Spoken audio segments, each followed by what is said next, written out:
So yesterday I spent a couple of hours unboxing these guys, and for the most part, I mean, there's a couple of tiny little issues with them, but for the most part, these are pretty doggone solid. I'm really impressed with them. I actually am. So look forward to the unboxings, or rather unbagging of these in a couple of days. So yeah, look forward to these, please. But anyways, as I was starting to edit that footage, people started contacting me. Hey Ava, the new toys for Kikai Sentai Zenkaiger have popped up, and I'm like, oh come on, I've got like 3.5 hours of footage I got to edit down, and you, why you do this to me, Bandai Toyplex? Why you do this to me now? Um, so here I am. I mean, it is true that my Super Sentai reactions are usually the biggest video that I make each year. So, such as my channel, you know. But anyways, you didn't hear anything at all from me, almost anything at all from me in 2020 in regards to the previous series, which was I forgot what it was. Kira, Machine Sentai Kira Major. Um, I'll just do it a short summary. After the very first wave, I more or less fell off. I can't remember the last time that I've seen a Super Sentai series begin so strongly and then just fall off a cliff so quickly. Now, I put high praise into Kiramagen. I haven't even watched Kiramager. I haven't watched it yet. I haven't seen a single episode of it because 2020, you know. But anyways, I liked Kiramagen. That was neat. Like, okay, yeah, I can live with that. And King was it King Express? Yeah, King Express is it's okay. Well, no, I take it back. King Express is actually pretty doggone neat, but the toy of it, holy shit! There's a lot of quality. No, not quality control. There's a lot of engineering problems. It's got a massive ponytail, which it shouldn't have, but it somehow ended up with. The white nose section that becomes the chest and the shoulder arm or whatever it is, that does not stay on. It doesn't stay on properly, and also it also interferes with the ability of the arms to move. Like, okay, that's kind of an important thing. Um, there's like an alternate version of the King Express where it has like an all white body. That's I don't have a lot of comment on them. I mean, it looks nice, it looks fine, whatever. And then there's was it Gigant Driller? I think is the third one, the orange and gray thing. It looks neat. It looks nice. I'm like, okay, it's got a nice gimmick to it, and the head is actually a crystal, and then it wears a mask. Sorry. Um, okay, I can live with that. And then there's was it Greater Phoenix, Greater whatever the fuck that last mecha is. I can't even be bothered. Do, do, so it's the weirdest thing. The thing that I asked for at the beginning of 2020 when we saw the Kiramasian line happen, I said, I hope that the mecha remain consistent in that, you know, the gimmick that they introduced in the first wave is consistent all the way through to the last wave. Well, it turns out it was. It's just kind of everything else that happened from first wave to last wave just dropped the ball. And there were engineering problems, not quality control, but there were engineering problems. And I'm like, wait a minute, this is Bandai and Plex we're talking about. What the hell are you guys doing over there? Really? So yeah, Kira Major. And again, I have not seen the show itself, so I'm not making comment on the show. I'm commenting only on the toys. Toys fell. Really? This, eh. The jackhammer that turns into a claw for the sixth ranger for the silver ranger. That's okay. I can live with it. It's kind of simple, but okay, I can live with it. It reminded me too much of was it the Tomika Hero Rescue Force? They had a multi-function tool. It's like it's a hammer, it's a drill bit, it's a pickaxe, it's an axe. It's like um, it's a grabby claw, and I think it also makes like a sword or something like that. It makes like a dagger or something or other. I'm like, that's like six weapons built into one, and then this thing is like it's a jackhammer with a claw on the end. Like I'm tempted to get King Express. I'm tempted to get Kiramazen, but the other problem is that they don't combine with each other.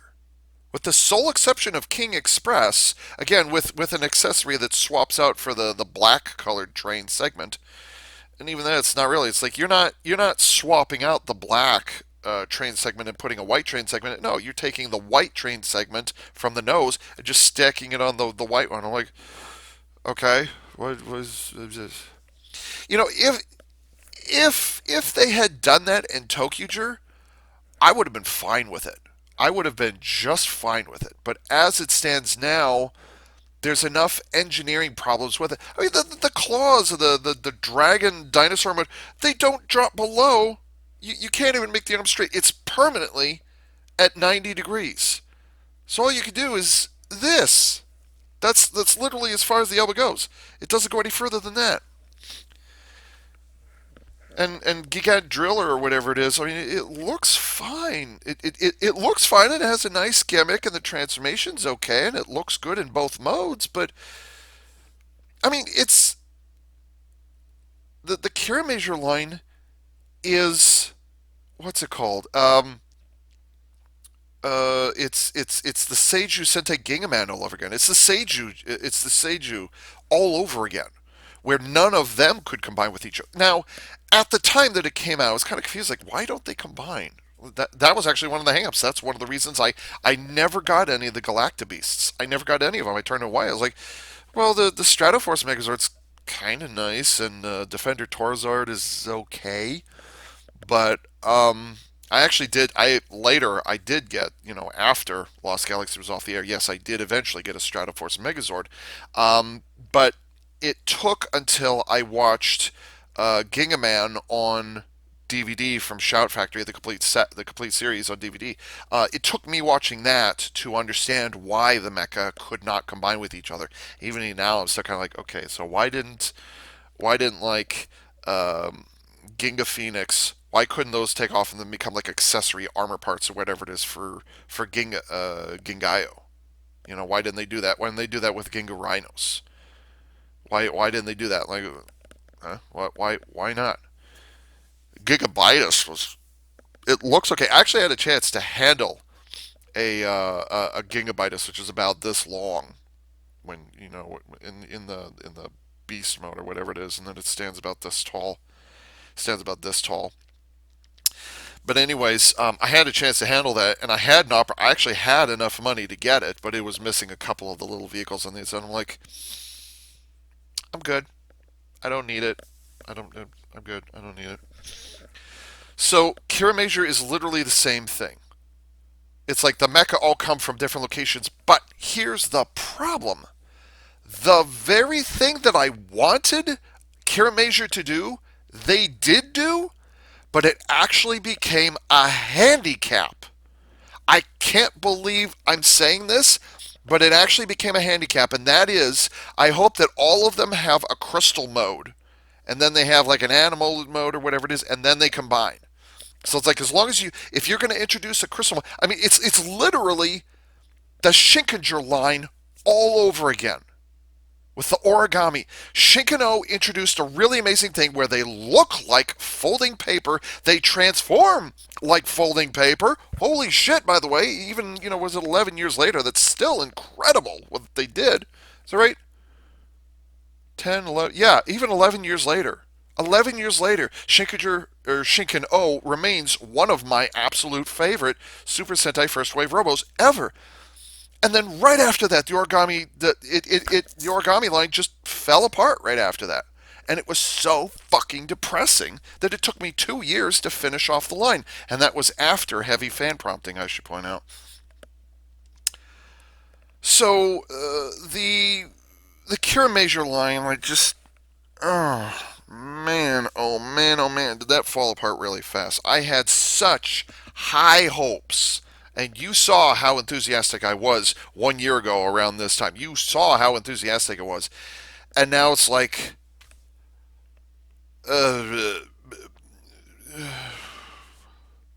even if I can't get them, it's like, do I even want to pursue these things on the aftermarket?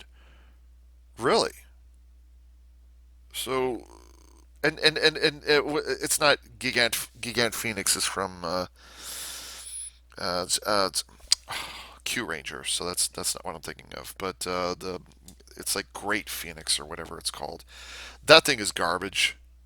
That thing is garbage. The axes on the edges of the wings, they fall off so easily. The head is just an animal. You know, there was a Great Phoenix or whatever it is. Reminds me of the oh, what's my least favorite? Gikiatsu Daio. Reminds me of that fucking thing where the head is a bird all by itself. I'm like, oh god. And then the rest of it's just functionless brick. Oh hey, let's take the machines and stick them on top of this jet mode. Why? Because we can. That's literally the only multi-wave combining that we got in the whole series. That's it. You can take Kiramazen and you can stick it on top of that jet mode. And I'm like, so what? Who cares? You don't need that. What exactly is that going to accomplish? That's not even combining. It's actually becomes a carrier Zord. And at that point, I'm like, what do you need a carrier for? If you'd done that at the beginning of the series, yeah, you might have been. I've been going for almost 12 minutes now. So yeah, Cure Major individually, the first three Robos are not bad. The accessories are bizarre. You've got a trident that doesn't look like a trident. You've got a shield that is not distinguishable from its alternate mode. You've got a what is it? A cement mixer that just folds out a little barrel. Oh yeah, that's a gun. Really? Fuck you. That's not a gun. That's just an attachment point. And then everybody's favorite, a garbage truck. No, I'm sorry, a gem or a jewel that transforms into a garbage truck that transforms into a fucking vacuum cleaner. I'm not I'm not cleaning. I'm not cleaning. This actually happened. A vacuum cleaner for an accessory weapon for a giant robot. Like Mega Maid is one thing, but that was a fucking parody. Kiramager's not a parody. A vacuum cleaner? And only one mecha can use it properly.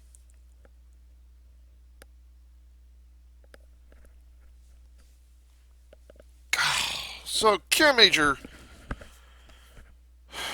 individually, they're okay. But it fell flat so hard that I just, wow, how did that happen?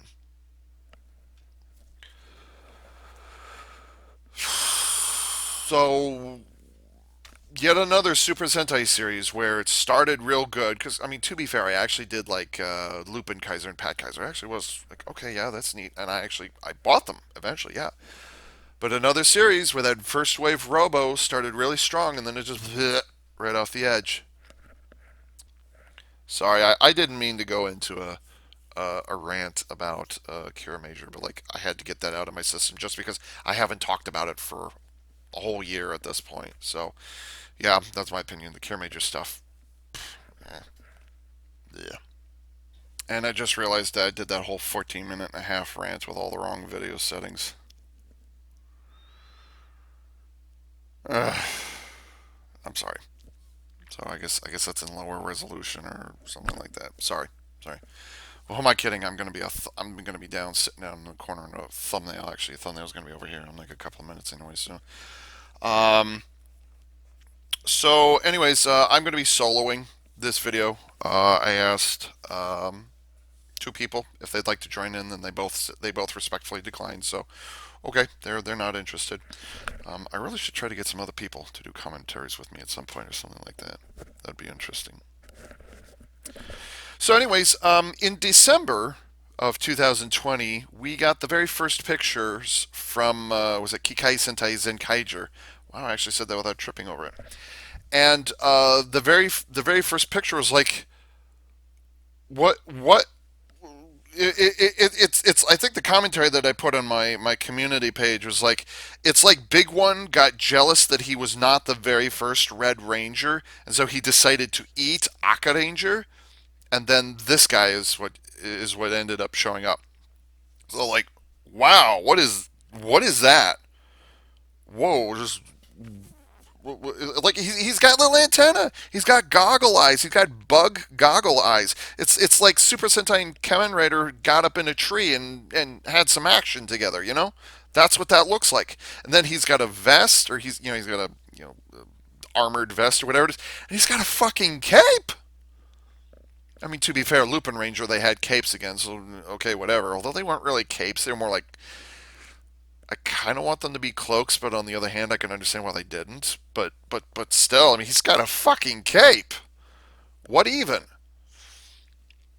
So yeah, but that's also the only thing that I've seen. I've seen pictures of that one character a couple of times. He's white and he's got a rainbow across the center of him. I'm like, whoa, how are you gonna do a? Is he gonna be kind of like a Tokyo thing where he like changes into a different color ranger? You know, the different rangers are swapping back and forth. Well, that's the very first picture we saw, and I'm like, whoa, whoa. I'm usually not big on the Super Sentai suits. I'm not against them, but like, whoa, that's a hell of a thing. Holy shit. Um, and then the supporting. I was like, okay, well, if that's one ranger, then where are the other four? Or where are the other two? Where are the other three? Because in Abba Ranger there were four rangers. So it's like, where are the other ones? And then it turned out he's going to have buddy roids. So we're doing buddy roids again this year. Disclaimer: I have not watched Tokumi Sentai Go Buster either. I haven't seen that yet. So when I say buddy roids, I'm like, huh. So we're gonna having buddy roids again for some reason. So okay, all right, but I have not looked at anything past that. So I know what the Kikaiger one character, just that one character is, and I know he's got some support mecha that are multicolored, but I have not looked at them in detail up to this point. So that's what I'm beginning to. And I also said in December, it was either late November, early December, when I posted that one picture, I said I know that concept sketches are floating around, or not concept, but I know like the production artwork has been floating around, and I do know that there are costume pictures floating around. So I knew those were out there, but I was deliberately holding off until now because I wanted to look at the toys. Okay, that's what I'm aiming for. I don't care about the costumes. I don't care about on-set photographs. I don't care about promotional shots or yeah, promotional shots. I don't care about costume. Okay, costume and props are not what interests me. What interests me, even though that white colored ranger is very interesting, is a very bizarre looking character. What does interest me is the toys. And so I said when I did that post in December, it's like I'm deliberately holding off until official toys start making their appearances. Then I will do one of these. So that explains why I'm late to the party in this one. All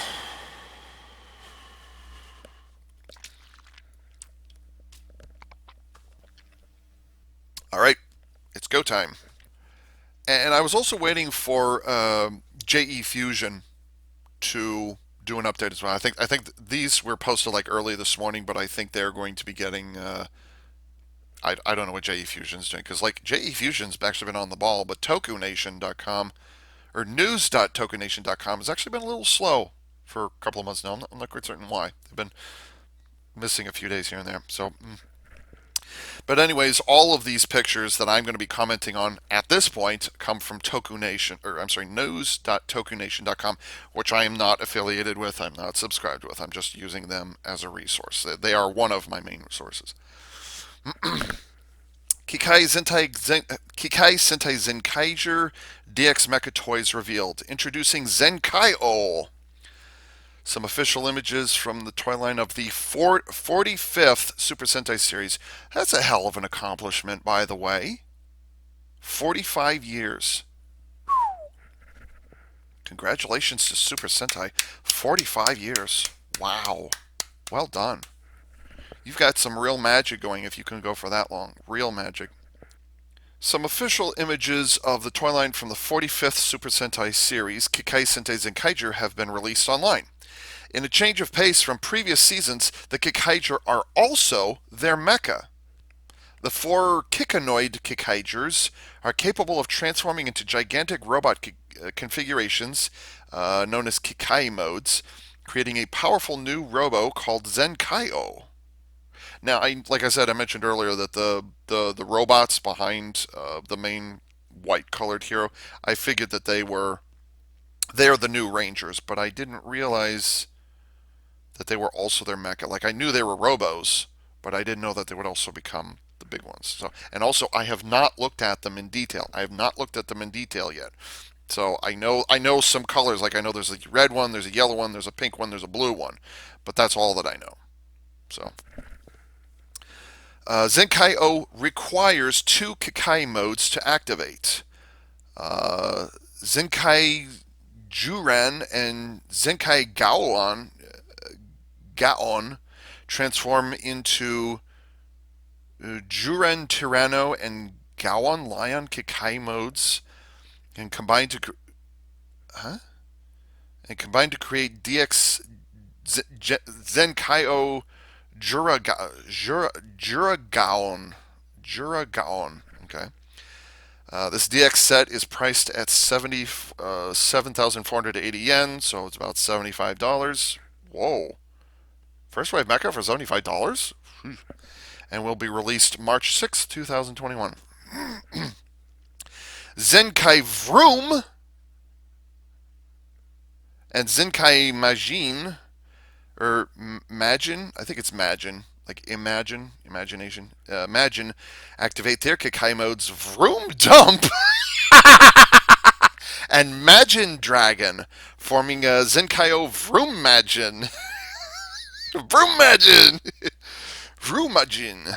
This set will cost $75 and is scheduled for April 3rd, 2021. Huh?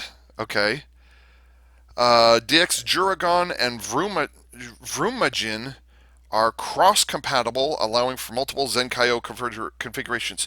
So already, within a 2-month period, we're going to be doing one better than what was the previous year's Kira Major did. We're already doing one better. So, Lastly, we have some images of a new action figure line called Change Heroes, featuring simplified versions of the Kikai mode transformations. Each Change Hero figure is priced at 1650 yen and will be released March 2021. Stay tuned to Toku Nation as we keep you up to date on all Zenkaiger reveals. Okay, and so the very first picture. So is it just the one guy Zenkaiger? Because I don't know what to call the one guy. I'm not certain.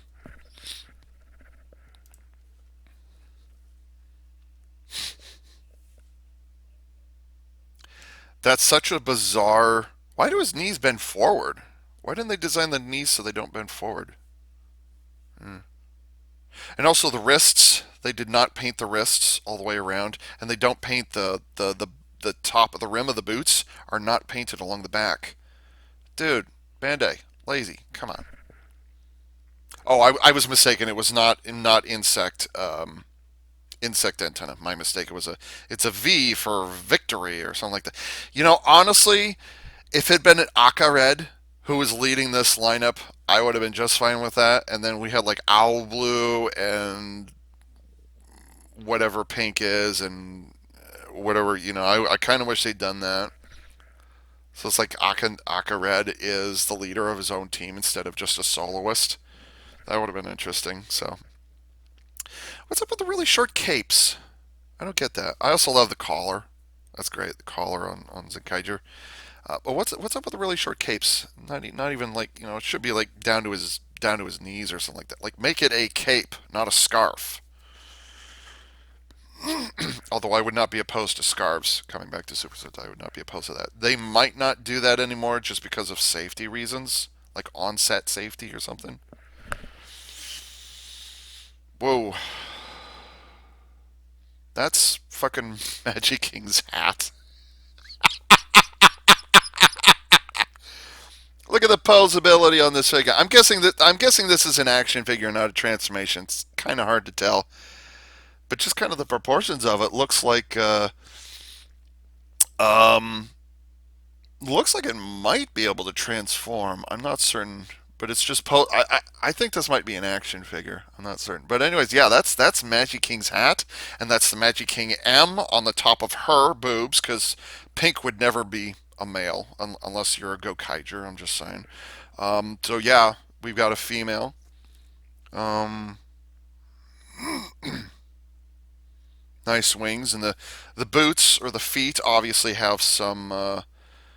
What are those? Obviously have a looks like a dragon head or something like that. So they turn Magic King into the Pink Ranger,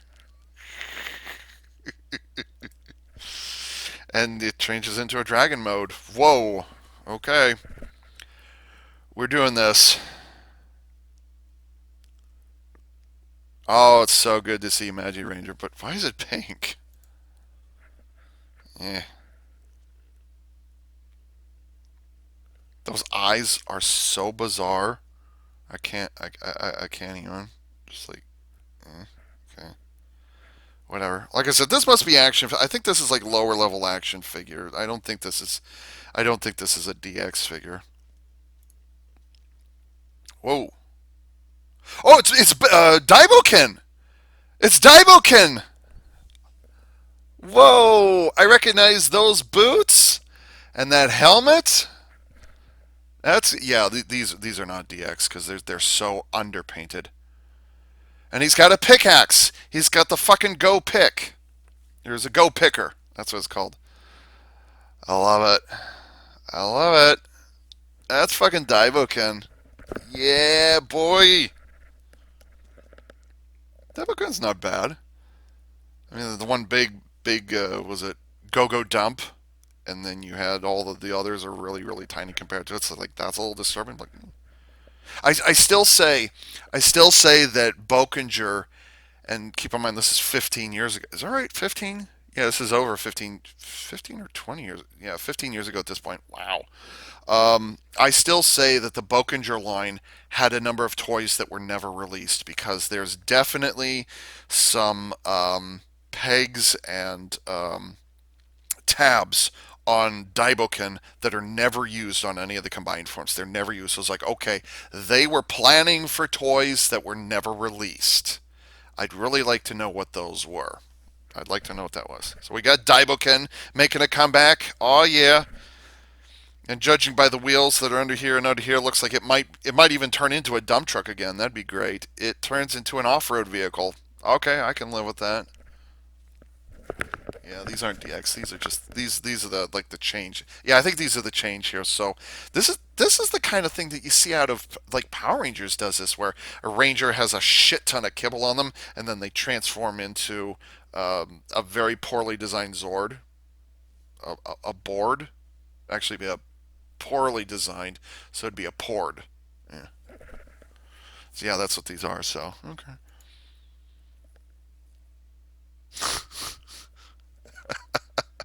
Oh, the oh, and I just know. Okay, so there's two things with I don't know the name of the figure, but oh, maybe this is something Vroom. Maybe that's what this one is. But the helmet says 30, which Bokinger was. Bokinger was the 30th anniversary. I want to go back and look at the Magic King. Oh, it says 29 up here. Hmm. Okay. Yeah, by the way, Magic King is from the 29th Super Sentai series, and then immediately after that, Daibo Ken is from the 30th anniversary series. Hmm. And then we have Zenkaiger again. He's got some sort of gun. Okay. An unpainted gun, which is obviously supposed to be red. Why they didn't just mold it in red, I don't know, but.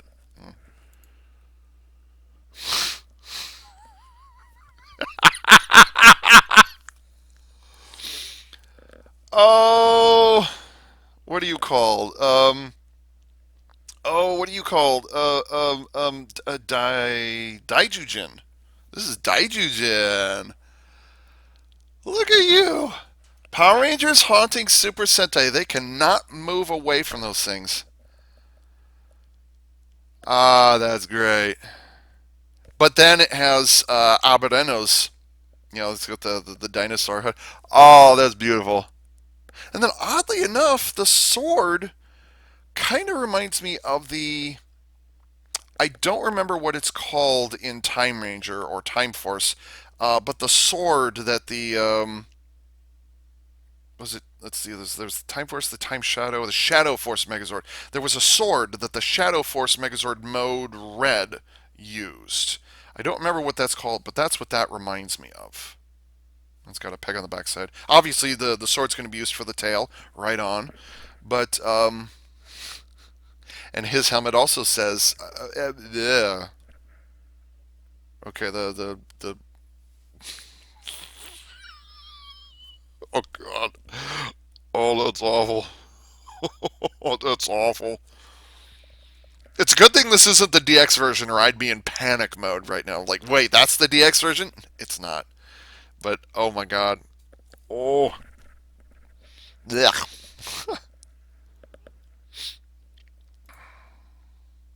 Yeah, and then the helmet says 16. Taiju Jin. Good to see you again, buddy. Good to see you again. And if I had. Is that Gao King? I think that's Gao King's head. Whoa! Gao King's head. Sweet. In yellow. That's actually appropriate because Gao King actually had a lot of gold on it, had gold and more than a bit of yellow on it. I'm kind of surprised it didn't bring over the. I mean, it's got a lion's head because Japan, but it doesn't have the. It doesn't have Gao Eagle's uh, chest design, which I thought was really. It still is, even 25 years, 20 years later. God, folks, 20 years. It doesn't have the broad chest, but yeah, I recognize that helmet design. But the face is different. Like, so they've got the helmet, they've got the crown of the king, I guess, but the face is different. So, hmm. And then a very obvious claw on the left arm. That's or a gauntlet of some kind. So, and then there's the lion. I guess I shouldn't complain too loudly because at least it's a yellow lion instead of a red lion. So maybe I shouldn't complain too loudly. And again, the faces are different. So they're kind of, I mean, and on all of these, it's like the monikers are, or I'm sorry, the markers are there, but they're not deliberately summoning, or they're not deliberately trying to recreate those mechanisms. Like just enough to like give you hints, like yeah, okay, we're reminding you of this, but this is not this. This is a new character that's inspired by this. This feels like Gokaiger, and it feels like or Gokaiger. Yeah, it feels like Gokaiger, and it feels like Kamen Rider Decade. It feels like that. So it'll be interesting to see where the justification for these are. Because like with Kiramazure, their helmets, at least until Kirame Silver or whatever he's called, I don't know because I haven't seen it. But anyways, their helmets were very obviously,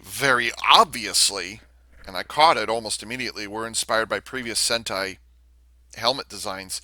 So maybe they're trying to. So they're clearly doing the same thing here. It's like, oh, we got a really good response to that. So this, but it's not straight up copying what came before, like with Gokaiger. I've got. Can I get to any of them? No, I can't get to them from here. It's like right up there. It's like right there. Got the Gokaiger stuff there. But anyways, it's not doing what Gokaiger did, where they're just kind of summoning the powers. Because like with Gokaiger, here's one. Here's Pat Striker. This was deliberately summoning. This is deliberately recreating with a new figure what had been done previously, which is fine. Like I accepted that. And this is also really dusty. But anyways, yeah, I had no problem with this. But that's not what they're doing here. So it's clear that 10 years later, 10 years after Gokaiger, they're taking it in a different direction. They're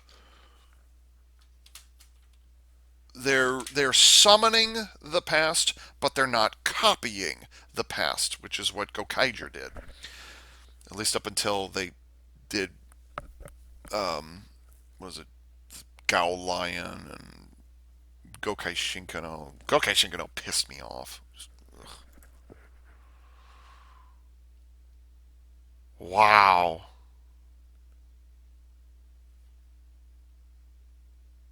Dude, this is Kamen Rider Double all over again. This is Kamen Rider Double. What is... Can I make this one bigger? Ooh, I can make this a lot bigger. Yay. Yeah, this is just Kamen Rider Double, which I would like to see and which I have not seen yet. Oh, I like the way they did the chest armor. That's neat. I like that. Also, oh, can you? Let's see, lion and let's see. Can you put pink and red together? Yes, you can. So you can put a dragon and a Tyrannosaurus together at the same time. Legit. The magic of dinosaurs.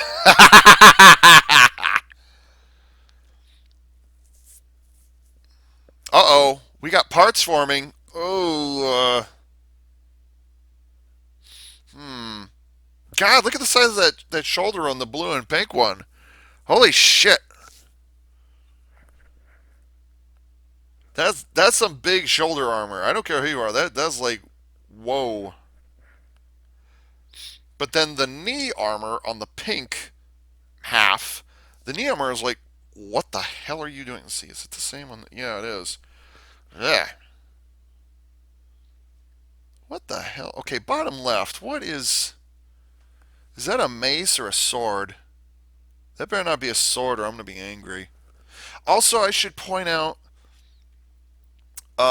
these look underpainted. Is that just me? These look underpainted. They may very well be prototypes, but eh. Wow. That definitely mixes things up. I like Super Sentai has never ever done this before. In fact, let me think. I think the closest that this may ever have gotten might have been one of my favorite Robos, which is Flash King. I think it was it Trojansei Flashman. The Flash King from that series was, it wasn't just the arms or just the legs, or it wasn't stacked. They didn't stack the Robos like this way, like with Engino. They didn't stack them this way. Instead, they stacked them they stacked them vertically like this. Oh, like with um, um, Tokyo.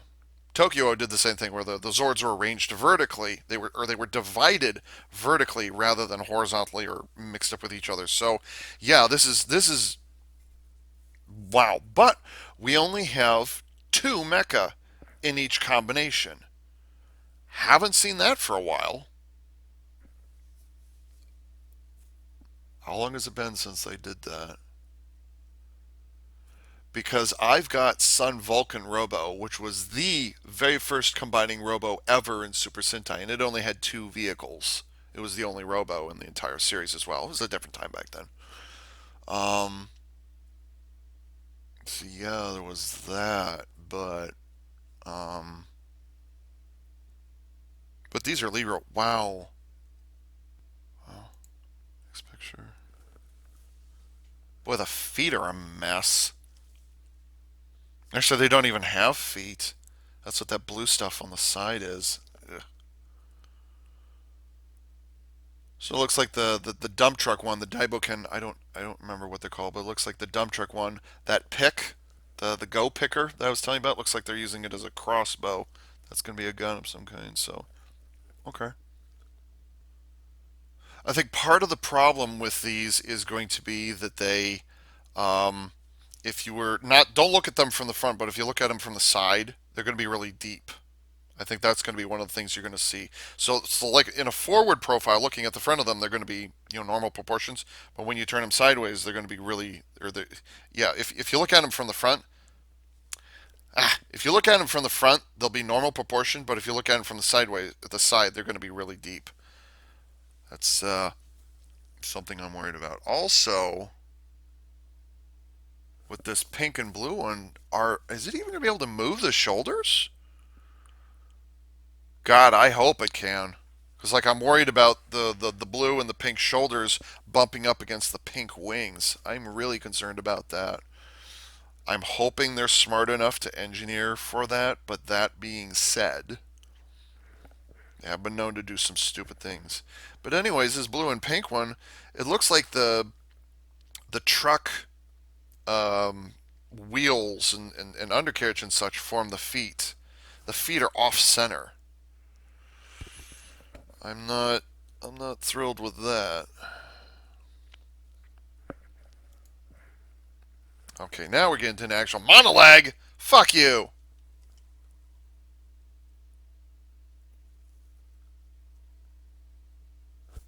Why is that monolag? God. On the Daibo Ken version too. His helmet's not very Daibo Ken either. Also,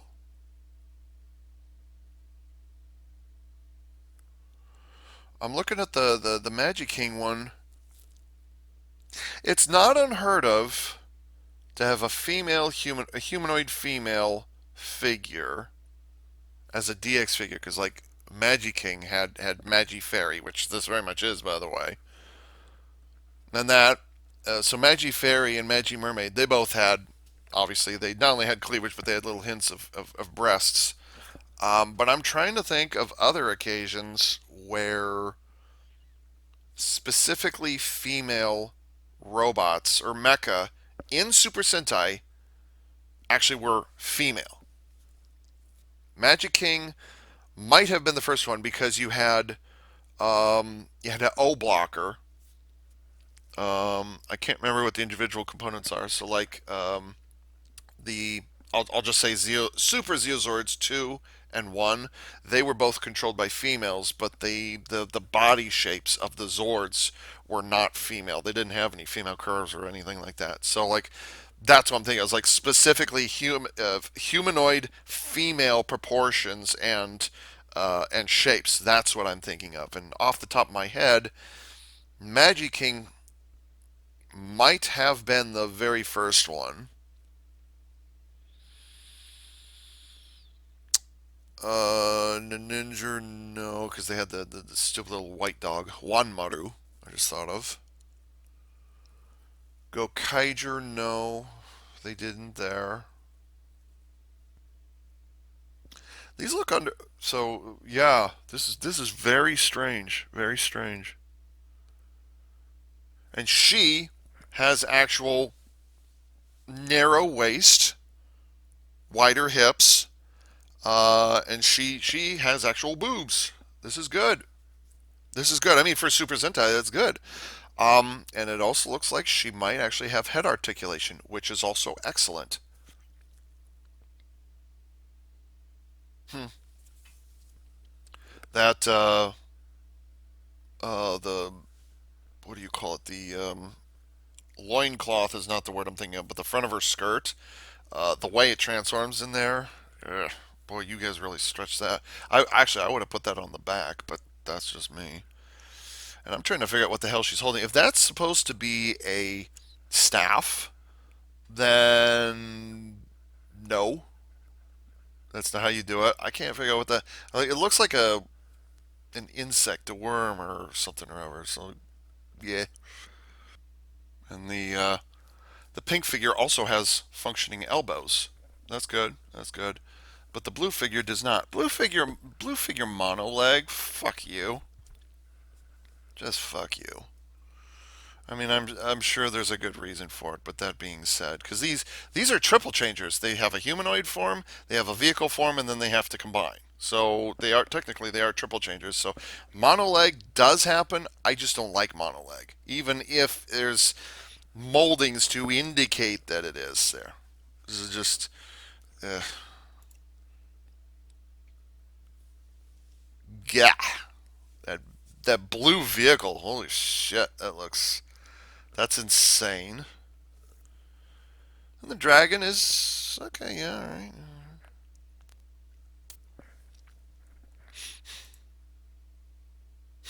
It's an actual. Oh my god, the blue figure has sound effects in it. Are you kidding me? That's why it's so blocky?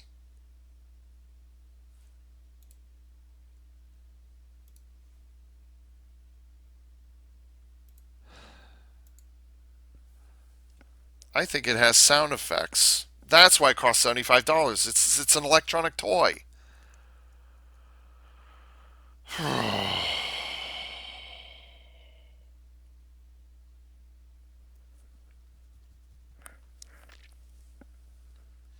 Well, it's a dump truck. Okay, they did an homage to go dump. All right, but why?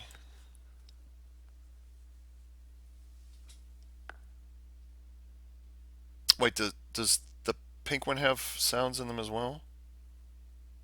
God, I hope not.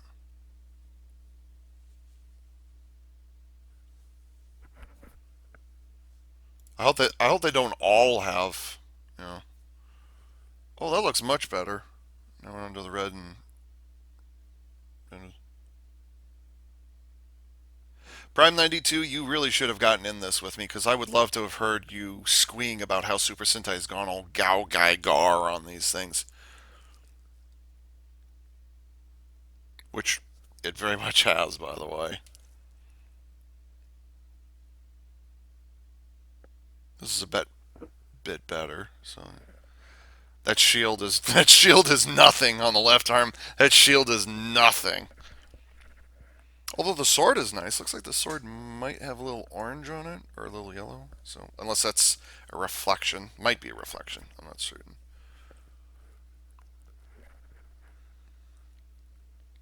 The legs are kind of thin, but compared to the previous Robo, I can live with this. But the problem is that if one Robo has really thin legs, and the way that these transform, it means that if you do the legs of any other Robo greater than this, then anytime you take that half, like for example, if you take the blue Robo or blue half, match it up with the red half, which you can do, I think. I don't know. No, I don't think you can, just the way these are designed. But anyways, okay, so I'll say if you take the blue half and the yellow half, you put those two together, then it means that the blue leg will be much larger, and then the yellow leg, which I'm seeing here, is gonna be real thin. So, yeah. Also for a lion, which is what the Gao King one is. I don't know the names. I don't. Okay. Has some sort of a tread pattern on the inner side of the yellow leg. I wonder what that's for.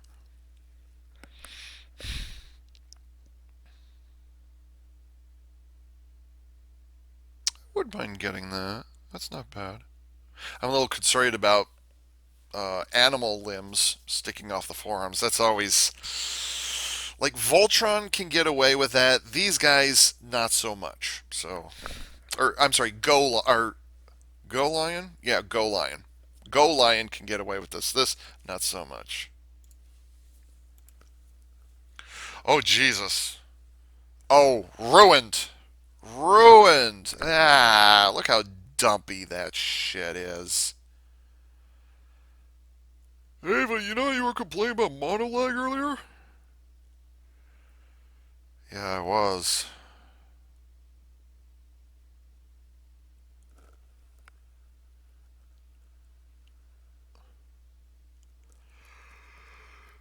Whoa. Whoa. They've got these huge um, barrel chested torsos and these really tiny legs with really strange feet. Which, and then the arms are real small. Ugh. Like the other two, like Magi King and Daibo Ken, they were fine. This is whoa.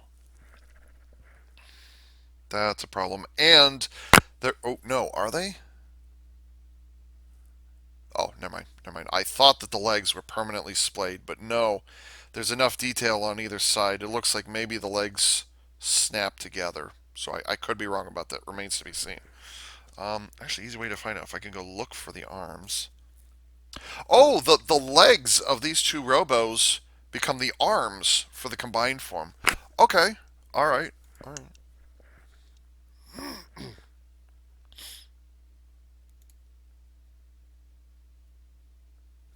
Oh, Jesus. The yellow one. The yellow lion. Oh, my God. Oh, wow. Dude, that's nightmare fuel. What is wrong with them?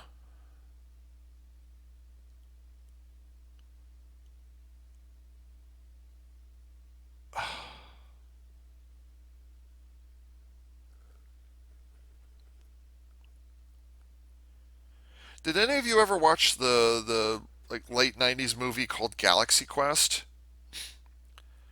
Remember the pig lizard?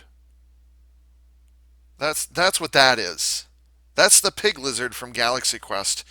The difference is, oh, and I just figured out what those are. Urgh. Yeah, hmm, that is a problem. I wonder if there's some similar parts between them, the way that they transform. I wonder if they're similar. Like maybe the legs that turn into forearms. I wonder if like their pelvis, thighs, and lower legs are the same on these two figures, but the feet, the animal feet, are different. God, that's I can't even describe what that yellow thing is in the animal. Oh, oh, that's a problem. That is a problem. And then the Tyrannosaurus is. Uh, well, for one thing, the Tyrannosaurus, its hips are not up by its pelvis because pelvis is way out of alignment with the rest of the body, and the hips are way below where they should be, and the claws just kind of exist. I thought we were done with that in um, what was it called? Kyoryuger, where the little limbs, the little forelimbs did not. Oh no! I'm sorry. It was no, it was 2 years ago. Um, um,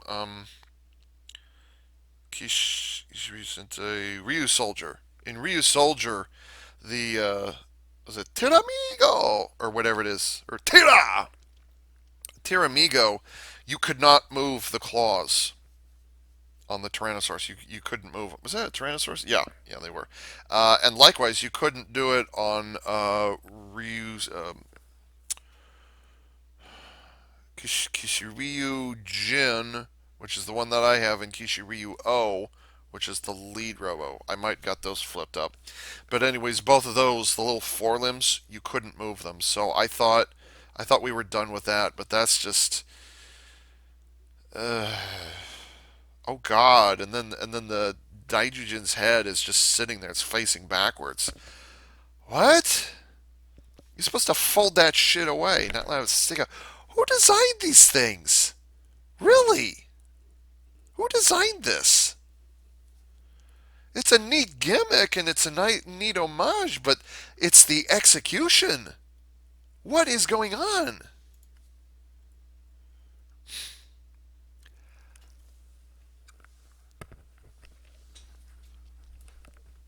Fuck you, Bandai. Fuck you. You put electronics in them. Why? No wonder they look so disproportionately weird. You had to have space for your fucking electronics.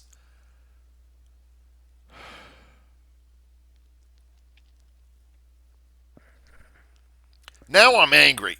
Now I'm legitimately angry.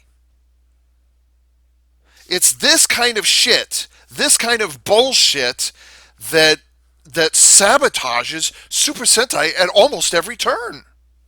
Every single time they stick a gimmick, every time they put gimmick as a priority over transformation, shit like this happens. No wonder that looks like that. No wonder those jaws look so awful. That's where the battery compartment is. And then there's the electronics in it.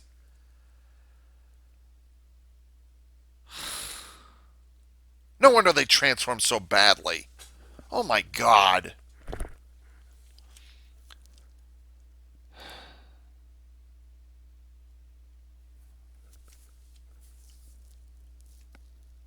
So that's what the thighs are. The thighs have the electronic have the battery compartments, and then when you combine the two halves, the actual electronics and buttons are actually located inside of the torso. Okay, now I'm pissed off. This was a good idea, but then they had to go and put fucking electronics in there. Why? I'm gonna go back and look at the pink one, see if the pink one had electronics. It may or may not. It might be slim enough that the pink one does not have electronics, but I'm not certain. But like if three of the mecha have electronics, then it's a good bet that the pink one also has it as well.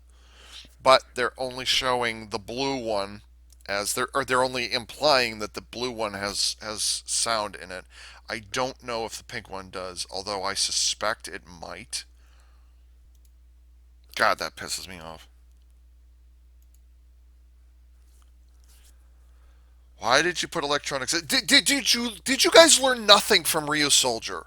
Did you learn nothing from Ryu Soldier? We don't need electronics to make these to enjoy these things. Did you learn nothing? Cure Measure has no electronics in it.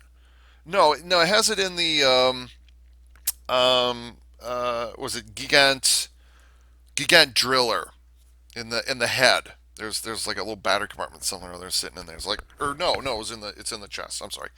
And that's okay. I don't remember if the Great Phoenix or whatever it is. I don't remember if that has electronics. I don't think it does. But just this pisses me off. I hope that's not the end of it.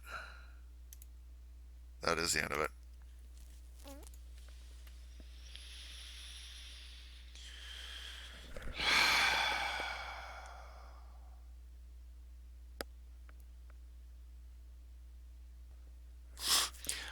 One of the comments here says we have rediscovered the lost art of symmetrical docking. He's absolutely right. He's absolutely right. Actually, now I can start pulling up all these. Final Evangelion movie's been delayed again. We've only been waiting 4 extra years at this point. So okay, so the main hero team cast revealed from JE Fusion. Um, yeah, Zenkaiger is just the one character. A young man who wants to be on top of all things. That's what she said. He may be foolish and smart. Huh? He may be foolish and smart. Aren't those kind of polar opposites of each other? It is, actually, because if you're foolish, it means you're a fool, and if you're smart, it means you're smart. Huh? But when he gets serious, he gets fired up. Oh, God. Oh, God, it's Ninja all over again. It's Ninja and Q Ranger? Yeah, Q Ranger all over again. That's the one thing I didn't like. So. Oh.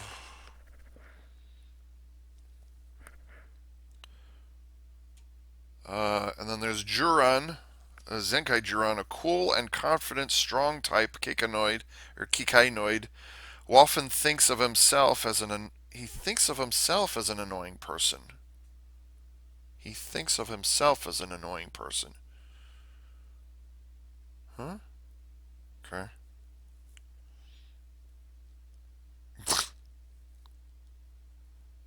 Gaon and Zenkai Gaon. A Kikanoid who loves the earth and its people. He is also an expert cook who also thinks of Kaito as his pet. Who's Kaito? Is that the lead?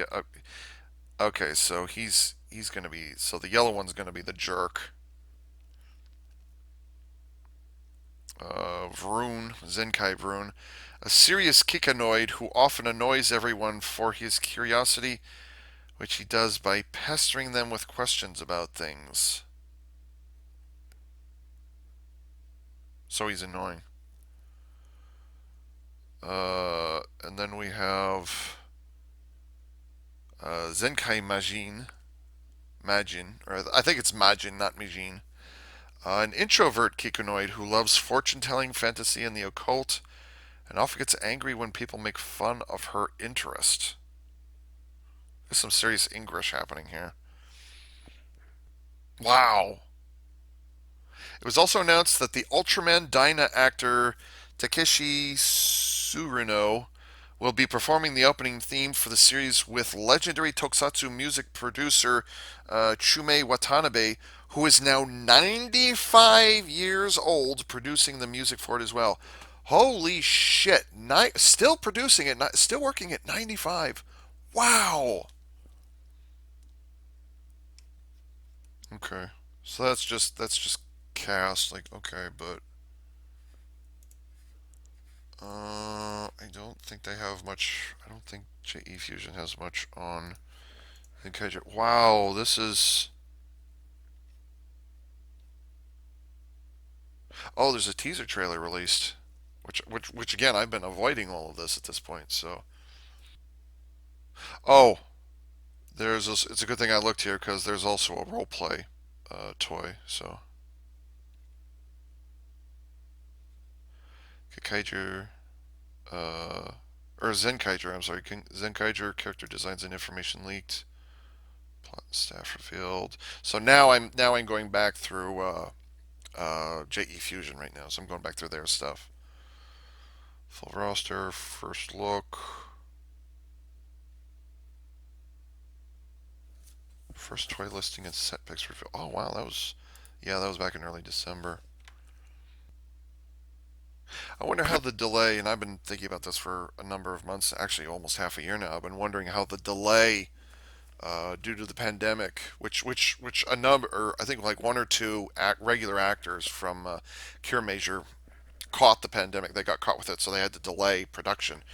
But I wonder how that's going to affect the order of episodes. Because there were delays. There were delays there were actual gaps in the schedule, in the TV schedule. So I'm wondering how they're going to do that on the back end of the series. How they're going to play that out. Like I said, I haven't seen any of them yet. So I'm going to play this, and I hope that stops. So this is the teaser for this.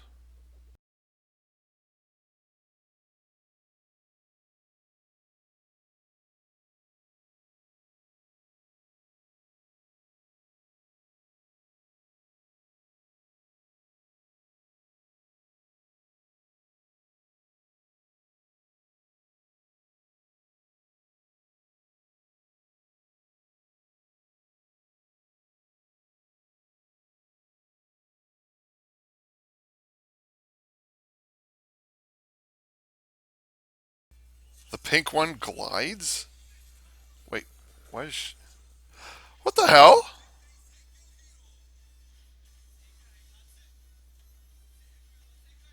Wait, what?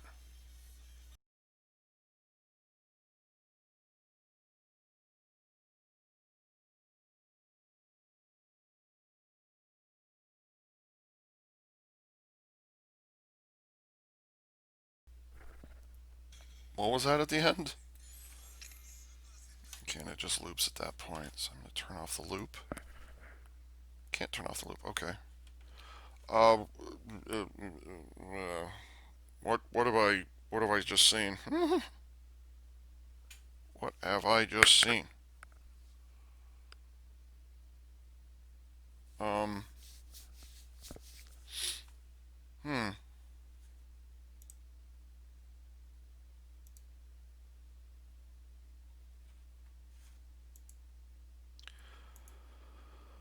Okay. Um, there's another character here I don't know about. Sek-chan, or I think it's Sek-chan, a mechanical bird that was left to Kaito by his parents. When the enemy invades, he suddenly starts talking. Okay. Sentai Gears, there's our gimmick. Condensed versions of Super Sentai powers into it. You can also transform into a Zenkaiger of that Sentai type, Robo combo only. Also allows Zenkaijuran and the rest to grow, giant, and combine. Sentai Gears, gears used by the heroes, condensed versions of who exist across the many parallel worlds, allowing the Zenkaiger to transform. They can also be used to call on those Zentai or Sentai powers. Ranger Keys 3.0 is what they are. Kikaitopia. Oh, Kikaitopia. Of the many parallel worlds that exist, it's a world that is home to mechanical life forms known as Kikanoids. The majority of Kikanoids are beings of good, but the current rulers, the evil dynasty Tojitendo, and rules them with fear and an iron fist. Tojiru Gears, using parallel world tech, misusing the tech Kaito's parents created. Worlds are Tojiko Meta, and gears are created. Tojiru Gears can be set in the minions and call forth power of these locked up worlds, summoning monsters from them. There's quite a bit of English happening here, so I want to look at this gun thing. The Gertlinger Naughty Kitty set.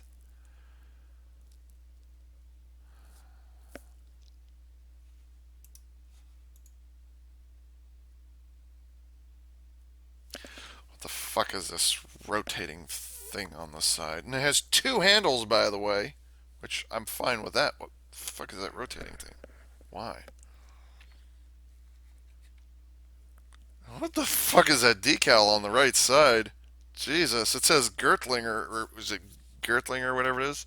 But like, holy shit. Well,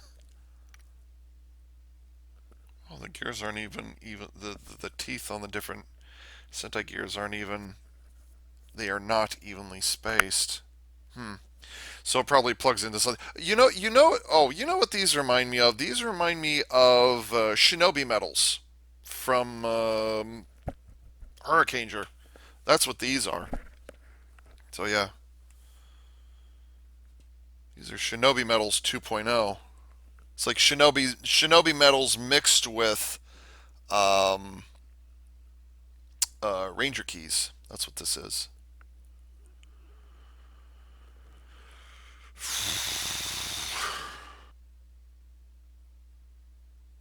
Um,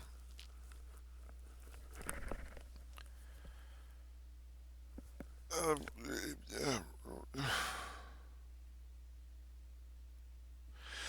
so I like the symmetrical docking. That's neat, but that's but I'm just thinking of the DX Mecha only. And I like the homages to previous Sentai. I'm fine with that. But those motherfucking electronics that they've embedded in there just ruins it. It ruins it. It's not that I'm opposed to having electronics built into them, but not at the cost of not at the cost of transformation ability. And that is exactly what they're doing here. And it's only this time around it's not about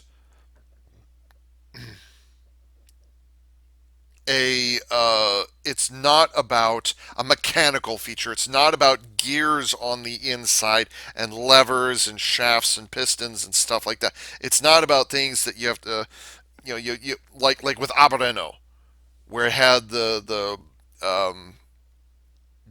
battery. I mean, Abareno, it was all contained in the chest, the whole thing. Or I'm sorry, it was contained in the upper torso. and then the battery compartment was in back, and then the motor was, it was all self-contained in a small area. Okay, that's fine. But then the what? Yeah, excuse me. But what makes the Bakuryu line successful for me is that it was they had a blocky torso, or yeah, they had blocky bodies, and then the limbs, the heads, and the tails all move around the Bakuryu. But that was not. I mean, that was the start of where we are today, but it wasn't necessarily bad because I actually do have most, not all, but I've got most of the Dino Thunder DX Zords. I have most of them, not all. Um, so like, okay, I give that a pass. That's understandable. Then you have, uh, let's see. I need to pull up the wiki because 45 years, hello. But I only need to go back to Go Rangers. So, um, yeah. So that was Abba Ranger, where you just kind of had the limbs moving around the outside, and that was it. But again, you were sacrificing the ability to transform in favor of a gearbox in the center of the torso. Although, to be fair, is it Demo Nokodon? I can't think. Was the blue colored Dimetrosaur? They actually succeeded in getting the body to move around, so that was kind of an interesting way to do it. It was ugly, but they made it work. So okay, I can't really knock that. Um, but you could tell um, on the Pachycephalosaurus, the was it? No, it's not Bakiguru. That was something else. But the Pachycephalosaurus, the purple Pachy, and then the yellow Parasaur Parasaurolophus. I can't think what it's called. You could tell those two were very hampered because it was just the arms, just the legs, and then the head kind of sort of moves around. So you could tell that those two were compromised by their gimmick because they had to have something going all the way through. So that was an issue. But with Abba Ranger, it was like, okay, they're experimenting to see what happens. All right. Um, it's not until we get to, oh no, I'm sorry, and then with Go Onger, every single mecha, and I mean every single one of them, is that right? Yeah, every single one of them had those engine souls they had to deal with. Every single one of them. So you did need a compartment of some kind to hold the engine soul, and then you needed access to buttons somewhere on them. But you didn't you didn't really compromise the transformations of anything. As strange as that sounds, you didn't. Like Bear V, okay, whatever. But Buson did not suffer because it had an engine soul in it, because it was the legs. It just splits in half, and you fold the face down, you flip out the feet, or you pull out the feet, and that was it. So like Buson was not compromised by having engine souls. Um, what's the other one? Speedor was also not compromised. Burka was not compromised because it was all in the lower body, but there were still things that moved around the lower body, the black section of Burka, where it didn't get in the way of that. It didn't get because it actually does transform. I might say the only one that might be like negatively impacted might have been Gunpado might have been Gunford. Uh, just because like all you do is you extend the nose and you take the back wheels off and stick it on the top as like a faux sniper scope or something like that. So like that's kind of the only one where they compromised transformation in order to give an electronic gimmick. But I can understand where they were coming from, so I'm gonna leave that one alone. But definitely you saw it in the two Go on Wings. You had it with Jetras and Toripter or Toripta. Both of them had very blocky bodies and then just stuff moving around the outside. So you kind of see that they could have done transformation with those two, but yeah. Oh, especially with Jetras, because the only thing that moves on him is you take the wings off and you stick it somewhere else. So Jetras is actually quite blocky, or brick-ish. So yeah, I mean, but again, that was kind of earlier as they were experimenting with it with Goanger. Let's see. Gokaiger, you had to deal with. Well, actually, no. There were only two. There were only two mecha. There was. Yeah, there was Goju. Oh, I might have been saying the name wrong the whole. Oh no, yeah, it was Gojujin, and there was Gokaio. Gokaio was definitely compromised by its gimmick, definitely, and all five mechas suffered as a result. Maybe I should stop being lazy. And can I get to it with my thing on? No, I cannot. Give me a second here.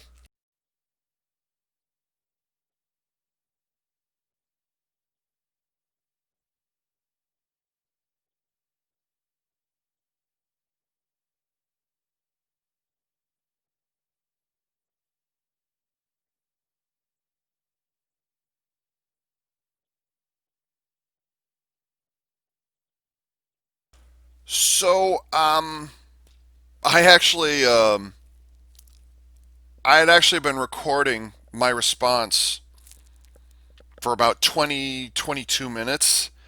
And then I looked down and I realized, oh, I've been on mute this entire time. So I said, fuck it. Went downstairs, had dinner, and now I'm coming back. So let's see. I was going to be talking about. What was it? Oh, yeah, how unifying gimmicks in Super Sentai interfere with transformation. So that's what I was going to be talking about. Um, an hour ago, I pulled out Gokaio. And I said this one's kind of an exception because the unifying gimmick that they had was Gokaio gets a pass. Oh god, I have to recreate what I was doing earlier. I'm sorry. So Gokaio kind of gets a pass just because of the homages that it did, the Legend Sentai, and all those things. That's acceptable. So we knew that the interiors were going to be hollow, and we knew that there was going to be some mechanical devices that got in the way that would interfere with the ability to transform. And so that pretty much nothing. All the transformations happen around. Excuse me, I just finished eating. Happen around the outside of these hollow compartments, and they have to. And then there's a mechanical. Um, uh, there's a mechanical. I can't think. There's mechanical devices on the inside of each that forces them to open up on their own. So it's understandable. Like I said, Gokaio gets a pass because its gimmick is like neat enough. Like, yeah, okay, we can live with it. I wouldn't be saying the same thing of Gao Lion and Gokai Shinkano or Mako Khan. Well, actually, Mako Khan's kind of neat, but it's when it becomes Goon Gokaio and what's the other one? Kanzen Go. Yeah, Kanzen Gokaio. That's okay. That's personal grip. So, anyways, Gokaio gets a pass because it's homages to previous Sentais, and you need space. You need space in there in order to make that particular gimmick work. Okay, and I mean, try picturing um, Gokaio without the springs, without the internal gears, without any of that stuff, and then try to imagine Legend Sentais attaching to the outside. Or you open up a door and then you stick something in. What would you end up with? You would end up with Power Rangers Super Megaforce and the legendary Megazord.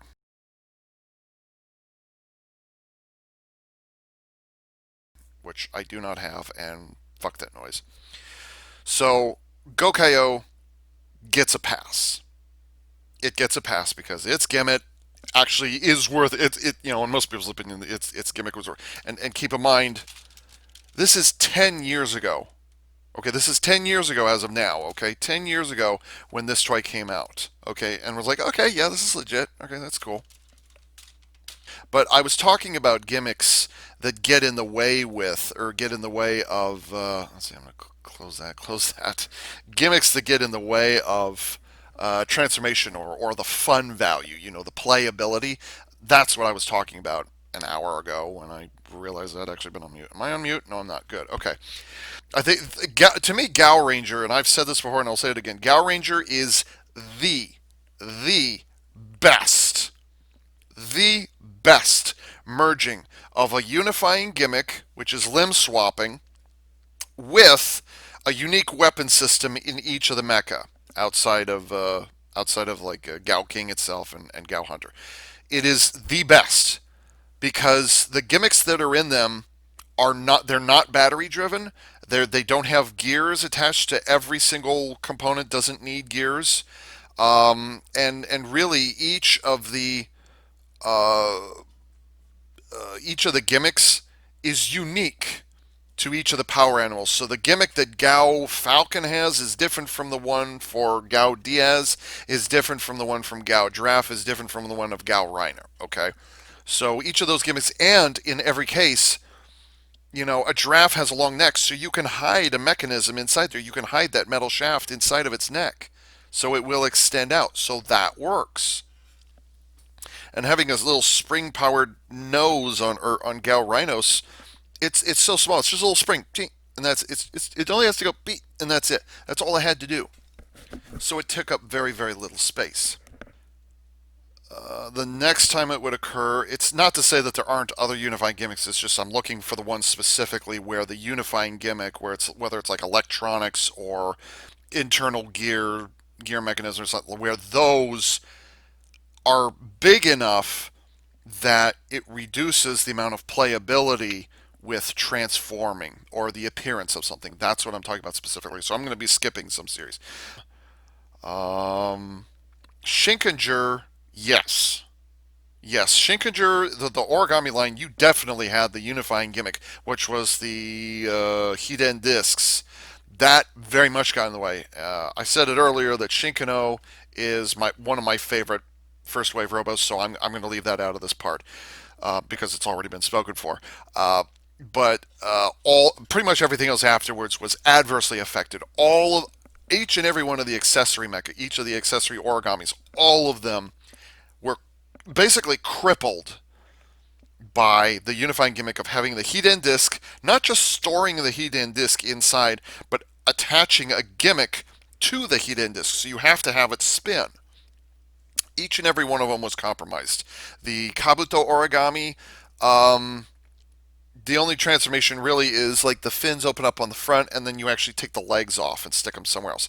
Now, part swapping I'm sorry, weapon and armor swapping, I can understand. That's all well and good, but we're talking about a unifying gimmick getting in the way of transformation. In the case of the Kabuto origami, we should have had the ability, if it had not been for the gearbox on the inside, for the gear shaft or whatever is going through the other side, attaching the disc to the rotating head. If it hadn't been for that, we could have separated the head on a lever that tied the two pieces. We could have pulled it apart and then put the backpack down on the back. You would have heard nothing from me from 2009 onwards. 2009 onwards, you would have heard nothing from me. Okay. Instead, you've got this huge thing that sticks out the back, which by the way, makes Kabuto Shinkano makes it very back heavy. It tips over very, very easily. Um, see, did they have to? No, they didn't. So yes, the Kabuto origami was compromised. The Kajiki origami is even more compromised. It doesn't transform at all. It doesn't transform. The beak opening up, that's not a transformation. The little fins moving up, that's not a transformation. That's just fins that move. Whoop de fucking do. So yeah, the Kajiki origami was completely sabotaged.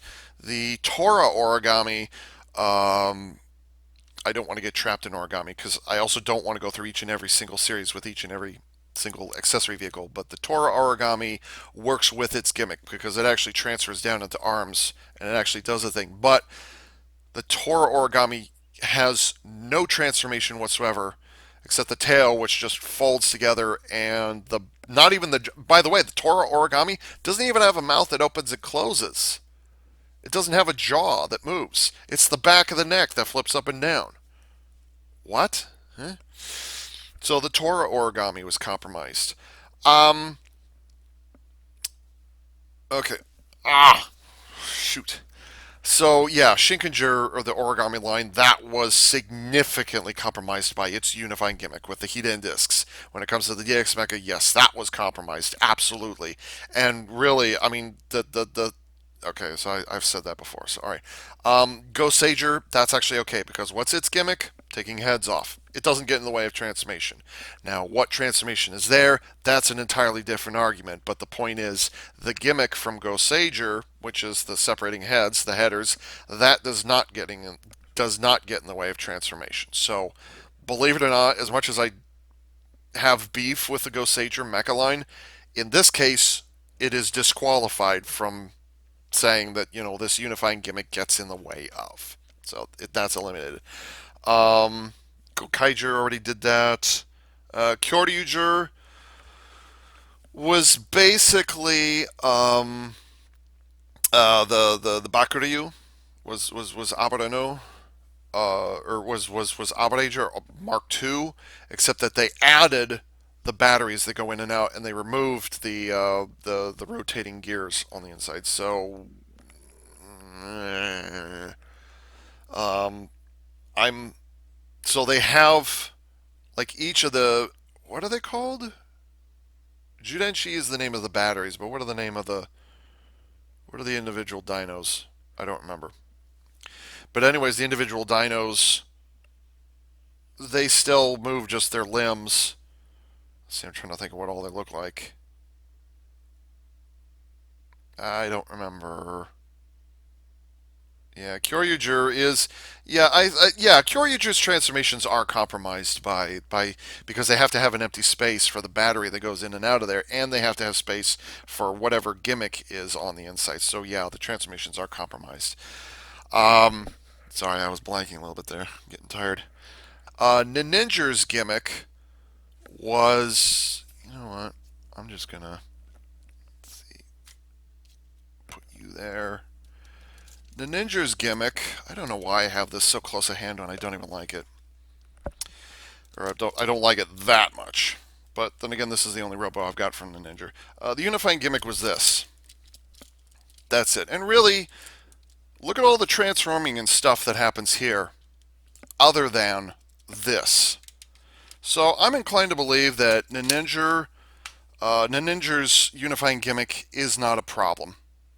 Now, kind of everything after Shurikenjin, that's a different story. That's an entirely different story. But in terms of the unifying gimmick getting in the way of transformation, in the way of playability, no, it does not. So this, I'm irritated with the Ninja line, but not because of this. So there is also the, oh no, I take it back. There is also the unifying gimmick of swapping out the helmet and the weapon and then the chest. So there is that, but that's more about playability. That's more about transformation. So it's not a liability when it comes to unifying gimmick versus transformation playability because that is part of it. So was Shurikenjin compromised because it has this figure that has to be removed? Was it compromised because of the helmet thing?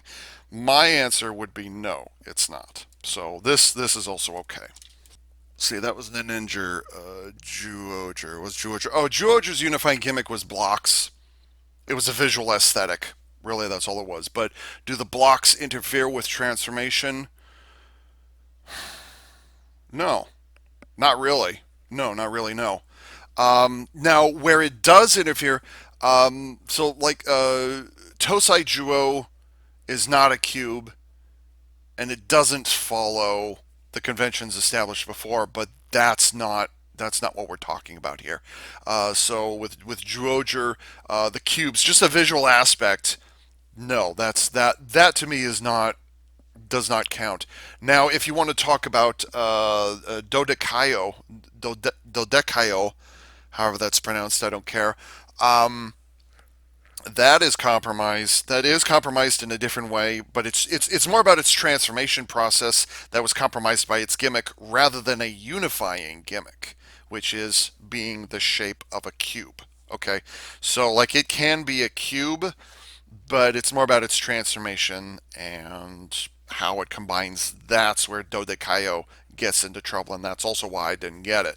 So really, Druoger doesn't really have this problem. Same thing with Q Ranger, which was the next one, which had the Q-Tamas. The Q-Tamas themselves, I mean, probably the most compromise you have to make with a Q-Tama would be the Kajiki Voyager. Kajiki Voyager. Kajiki Origami, Kajiki Voyager. So, yeah. Or Kajiki Origami, Kajiki Voyager. So, but anyways, that's probably, but again, that's kind of limited to like, it doesn't have a tail. The Kajiki Voyager doesn't have a tail. It has a Q-Tama instead. So, but that's not really interfering with the playability of it because really all it does is the nose goes up and down, up and down, up.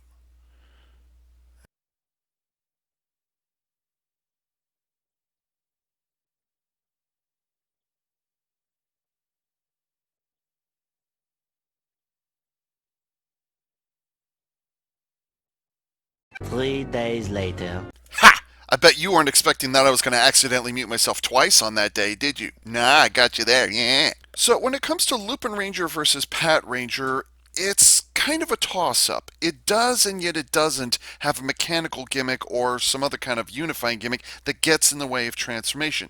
Now, in the case, and it depends on which side you're on, whether it's a trigger machine or a dial fighter. It ultimately depends because dial fighters, while they do have an internal block in there that has gears in it, really all that it is a catch lever. That's all that it is. So you don't have to worry too much about that. And really, it just kind of, and in this particular case, it opens up a hole for a transformation, you know? So, but on the other hand, if you want to look at the magic dial fighter, yeah, you need the ability to hide that frickin' wrong way, wrong pose. You need the ability to hold the hide that hand inside of it, and so it needs to be able to pop out. But then you have to cover up the hand. I don't quite understand why they did it that particular way, and that's not the point. But the point is, it does have a mechanical gimmick, and it is a dial fighter. Does it interfere with the transformation? Arguably no, because in terms of the magic dial fighter, it has to become an arm, and it has to become a new helmet, and it has to become a chest, because you know the magic dial fighter. Uh, is it magic? I don't know the designations. I apologize, or I don't remember the designations.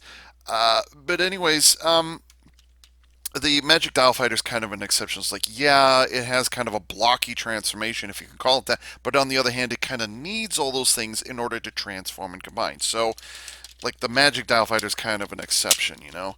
So that's the case with the Dial Fighters.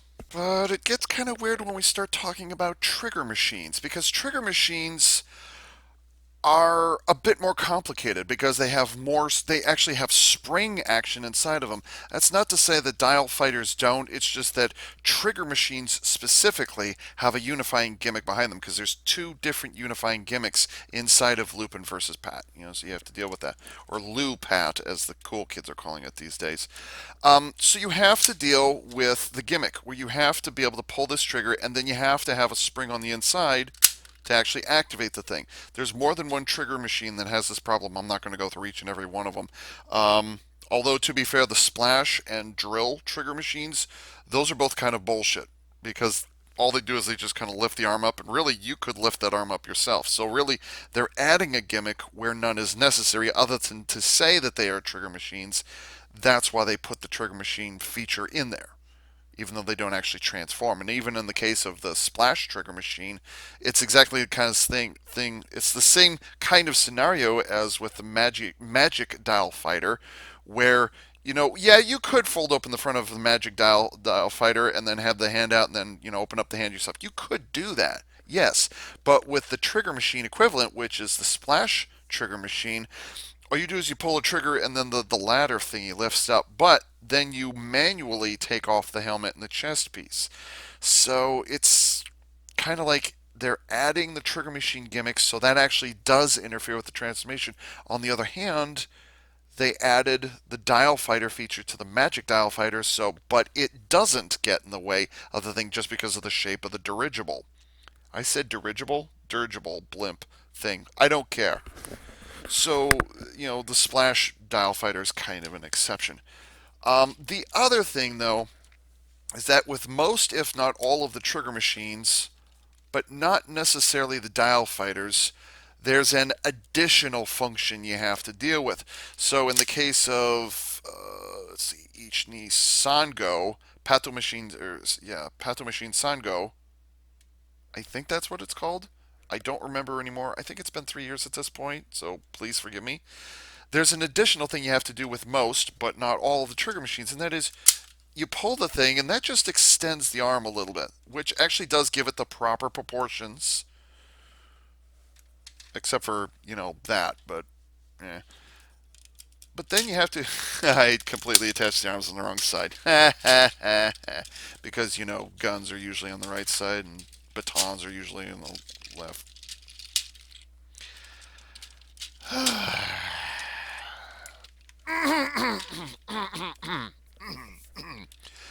So, for the correct proportions, really pulling the trigger doesn't do anything that you couldn't just like manually pull the thing down yourself. So that's not a problem. And it's adding the trigger machine gimmick where you don't need it. It's just as easily if it had just been a latch, a click and a click. If it had ratcheted, there would have been no problem. And then you have to manually open this thing, you know. So if and many people complained about this at the time. If you'd pull the trigger and the thing had flipped open all the way by itself, yeah, that would have been fine. But in this case, it's triggering the hand, or it's triggering the wrist to pull down, which you could easily just ratchet manually by yourself and then manually open this thing up. So just like with the splash trigger machine, you're adding a gimmick where you don't really need one. But the odd thing is, it doesn't get in the way of the transformation, because this is technically that's a transformation. Technically it is. Technically this is not a transformation. This is a weapon. This is a gimmick. So this is actually kind of an odd scenario where you've got a unifying gimmick that does not get in the way, but at the same time is unnecessary. It's weird how that works.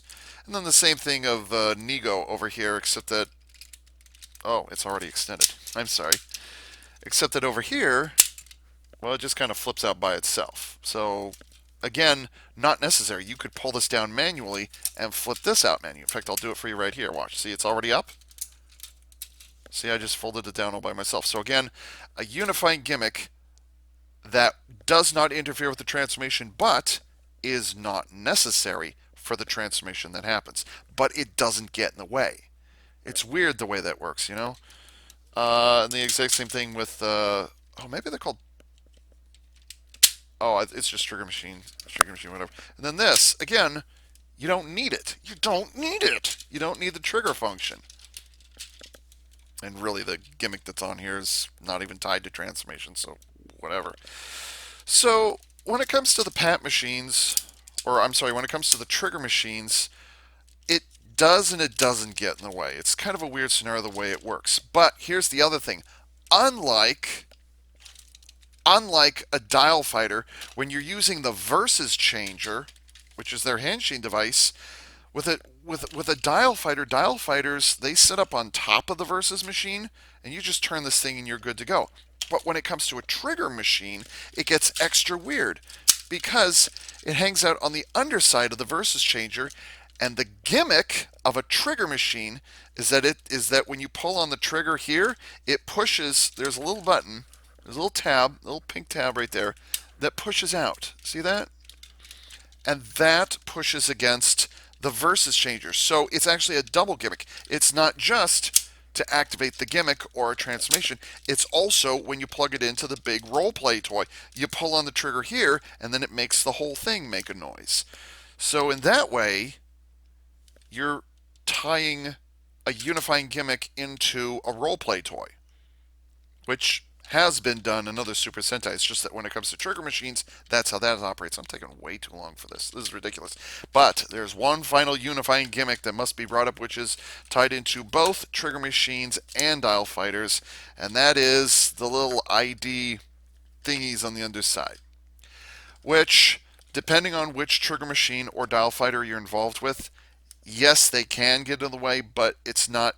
They were designed in such a way that no. I mean, can you really imagine the red dial fighter? I had to think for a moment there. Can you really imagine the red dial fighter transforming in any more complex a way than it ultimately does? The answer is yes. Yes, you can. But that's not the fault of the unifying gimmick. It's not the fault of the swallowed dust. It's not the fault of that gimmick, and it's not the fault of the reader thingy on the bottom side here. So yes, this could absolutely have transformed in a different way. Absolutely it could have, and still had those things attached to it. But the gimmick here and the gimmick here and the gimmick of putting on the top there, no, that does not get in the way. So Lupin Ranger versus Pat Ranger is kind of a mixed batch when it comes to the unifying gimmick, because it's like it does interfere in some cases, but it doesn't interfere in other cases. It's strange the way that it operates. And now back to our previously recorded content. And then the last toy line that I collected from is Ryu Soldier here. So the unifying gimmick for this one doesn't really get in the way. That's it. That's it. That's all that there is. And there's no transformation compromised here, except for the fact that it's motherfucking parts forming. But again, that's a personal gripe. So that's an entirely different issue. But yeah, parts forming is in and of itself does not interfere with a transformation. That's another topic for another time. But aside from that, no, the unifying gimmick from Ryu Soldier does not get in the way, because honestly, that little compartment right there, it's hollow, and it doesn't take up a lot of space. So even though I don't like the parts forming aspect of it, really it doesn't get in the way of anything. So I hesitate to say this, but Ryu Soldier is safe. It doesn't compromise, it doesn't sacrifice transformation or playability in favor of the Ryu Souls. So surprisingly, Ryu Soldier is also safe in this matter. When it comes to these Zenkaiger mecha, yeah, they absolutely are compromised. They absolutely are, especially the red and yellow and the blue characters or blue mecha. They absolutely are, because they've got monoleg and they've got torsos, and especially the red and yellow mechas. You know, the Gao King and Daiju. Is that Daijujin? Yeah, that's Daijujin. Right? Yeah, Daijujin and Gao King, the red and yellow figures, those are definitely compromised. They're compromised at 2 of the 3 levels they're supposed to do. They're compromised at the robot level because they have really strange proportions, and then they're compromised in their animal form or their alternate mode. Those just look horrifying. Yeah, I honestly can't stop looking at them, just because it's like, that's not what a lion looks like, and that's not what a Tyrannosaurus looks like. You know, so what? So yeah, Zenkaiger's toy line is definitely or at least their mecha line is compromised, and also the blue vehicle, Daibo Ken, that is also compromised because it has monoleg. If it didn't have monoleg, that's either where the electronics or that's either where the battery compartment is, or it's where the what's it called, the sound box is located. So yeah, the blue Daibo Ken inspired figure is compromised. It absolutely is. Is the pink figure compromised? I think just because 3 of the mecha have electronics in them, it's probably a pretty good bet that the 4th one also has a what is it? Also has a battery box in it. It's not immediately obvious where it's located, just because it has the best legs. And it also has the best arms. So there's also the angles of the pink character are not good enough to where I can tell with absolute certainty whether or not it actually does have an electronic gimmick in it or not. However, there is one picture where it shows that the dragon mode or whatever it is can... Oh, that's what the staff is. It makes the tail. I just thought of that. Silly me. So anyways, the way that it opens up like this, it shows it in that one picture. I'm inclined to think, yeah, just because the other 3 do the same thing, that yeah, it probably looks like, yeah, it looks like the torso. Let's see, where would that be? Let's see if that's okay. Those are the hands. The legs are there. I'm trying to figure out how this thing transforms, and I can't zoom in anymore than it already is. Yeah, that's an odd backpack. I'll say that. Let's see, those are on the shoulders. That's there. Oh!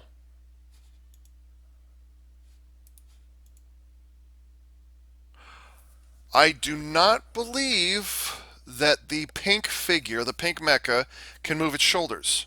I could be wrong, but I do not think that it can move its shoulders. It does have elbows, but I do not think it has shoulders. I don't think it has shoulder joints. I could be wrong about that, but at first blush, I don't think it has... Like, the other 3 do, but I don't think that the pink one has Opposable shoulders. I could be wrong about that, but just at first blush, having not given this too close a look, well, maybe, maybe.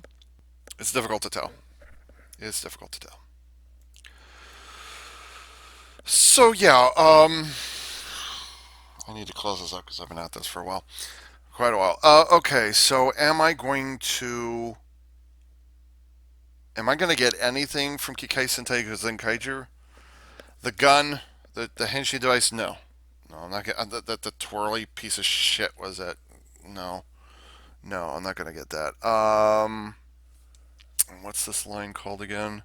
The Change Heroes, which is such a Power Rangers thing. I might have said this earlier and I don't remember, but it's such a Power Rangers thing to take an action figure that has a bunch of Zord kibble on the outside of it, and then have it transform into a Zord mode that has some very obvious Ranger human bits sticking out of it. It's like, oh yeah, we've got new figures. Hey, look, your Ranger can transform into a Zord, and so that's what they're trying to do with that, but it feels like Power Rangers. I'm like, Bandai Plex, why are you falling for that kind of stunt? Really?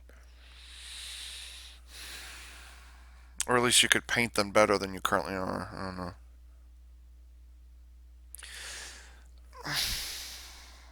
So I'm not going to be getting any of the. So not the Change Heroes, not the. Was it. What's that thing called again? What's that gun called? I don't remember. So I'm not going to be getting the gun. I'm not going to be getting any of the Change Heroes. Am I going to get any of the mecha?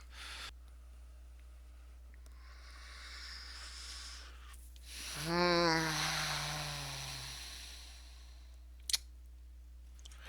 I don't know. It's difficult to say.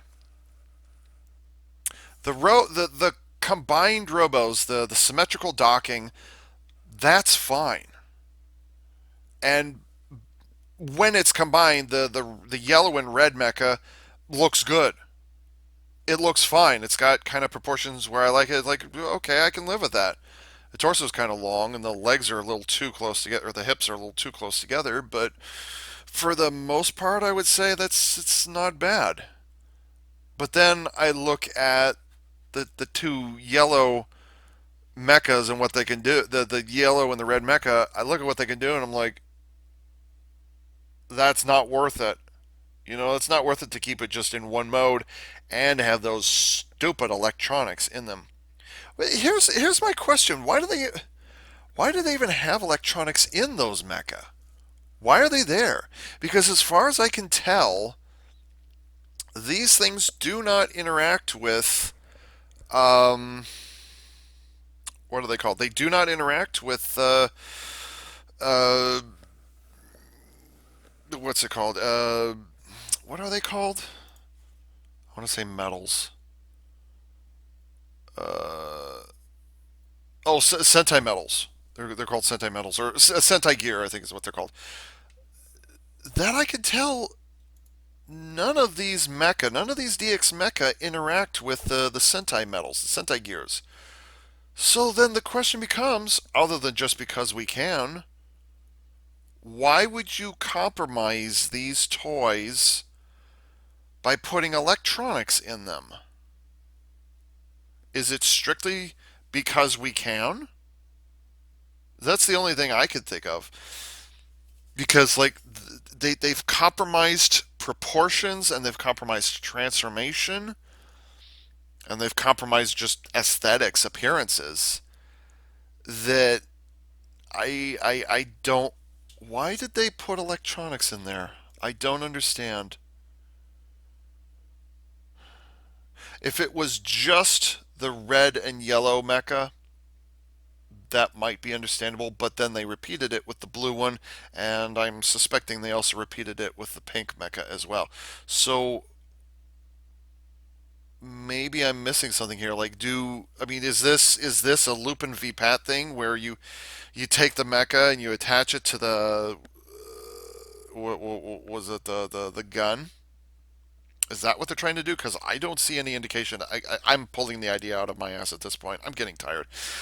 Is that what they're aiming for? I'm not. I doubt it. I'm just trying to figure out why they put electronics in there. I don't know. Maybe uh, do they bite down on the Sentai Gears? Is that what they do? Or Sentai Cogs, Sentai Gears, or do they bite down on them? Is that is that what they do? I doubt it. I don't think so. I don't think that's what they do. I think the red one. Well, I don't like the proportions of the. Uh, okay. Here's something to complain about. Here's a new thing to complain about. The difference between the yellow mecha and the red one is that the red one, literally, fucking the head just turns around 180 degrees. That's it. It's visible for everybody to see. Why would you do that? I want to see. Yeah, that's not even a transformation. You just flip the head around, which means all you have to do is flip the whole dino mode back. Oh, look, he's just looking backwards. The fuck? And because of the electronics, they can't just have the head on a panel and fold the panel inwards and just make that nice and flat on top like a Tyrannosaurus would. No, they don't. They don't have the space for it. So, what kind of transformation is that when you don't even hide the face? Do they hide the face? I don't think so. Let's see, is there a close up of these? I don't think so. Now the yellow one, I think the yellow one, the head just I'm guessing the head just folds down, and then they take that arm claw or gauntlet or whatever it is, they take that and they set it on the top. So that's okay. At least they're trying to hide it. That's good. But with the red one, the head is just there. There's no cover or flap or anything to cover the head. That's yeah, yeah, yeah. And then I have no idea where the pink one hides its head. I don't know where that is. The shoulders might be able to go forward to 90 degrees, and that's it. Because the way these crests, these chest plates or whatever it is, I think they will get in the way, and you will not be able to move them out of the way.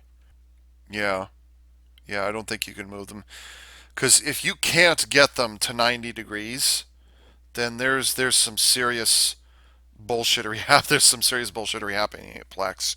Really, really is. To be fair, I've been thinking there's been bullshittery happening over there for a while now. So yeah.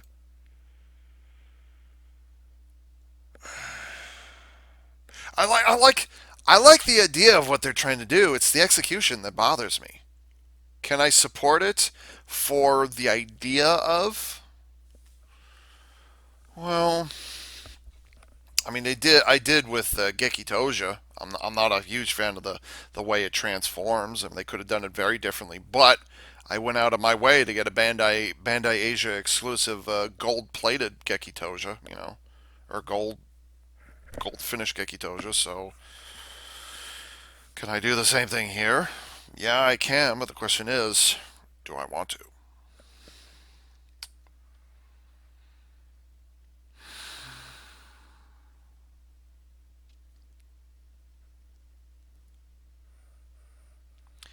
It's hard to say. The fact that I'm struggling this much just this is an interesting way to do the 45th anniversary. Yes, it is. I agree. It's an interesting way to do it, but again, it's in the execution. And really, I wouldn't have. Uh, I think those electronic boxes, the electronics in those four mecha is just that's the compromise. That's the compromise, and it's just like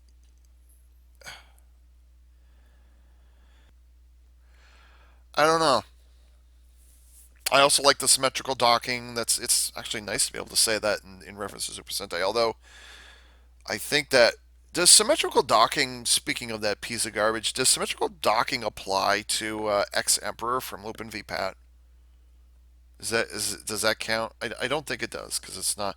I mean, it does, but it also doesn't because it's two different mecha that combine down the middle. Now, whether they split like this, whether they combine in this manner, does that matter? Because if that's the case, then do we want to bring in Tokyo? where they all just line up with each other vertically. Could is that symmetrical docking? No, I don't think Tokyo is symmetrical docking. But anyways, it's an interesting way of doing it. Like, okay, all right, that's okay, but mm,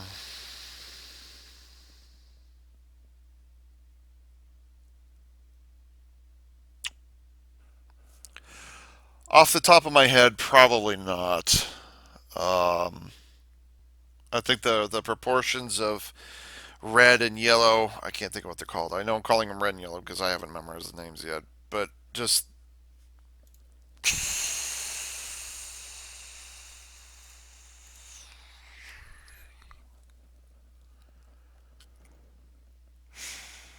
honest, I don't know. I don't know. I don't have opposition to symmetrical docking. They're not going to get an argument from me there. But it's more about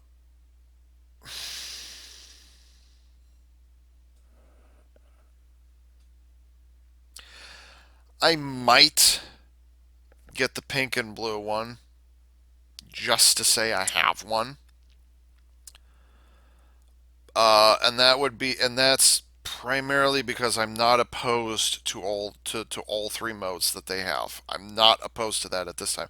I don't like mono leg on the blue one, and I'm not entirely thrilled with the part swapping that happens on the feet of the combined form. But that being said, it doesn't look horrible in any of those modes. It doesn't look bad. Like mono leg, I'll get over it. I've got Dai Voyager still, and I've got Mogu Dio.